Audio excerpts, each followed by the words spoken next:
మనం జనరల్‌గా మ్యాంగో లీవ్స్‌తో తోరణాలు కడుతుంటాం కదా! నేను ఈ వినాయక చవితికి కోకోనట్ లీవ్స్‌తో ట్రై చేశాను. ఇది చేయడం చాలా సింపుల్ అండ్ చాలా బావుంటుంది.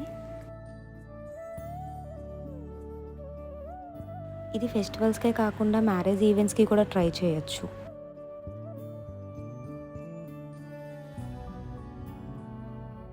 నేను ఈ వీడియో ఎండింగ్‌లో చూపించినట్టు ఫ్లవర్స్ కూడా యాడ్ చేసుకుంటే ఇంకా మంచి లుక్ వస్తుంది.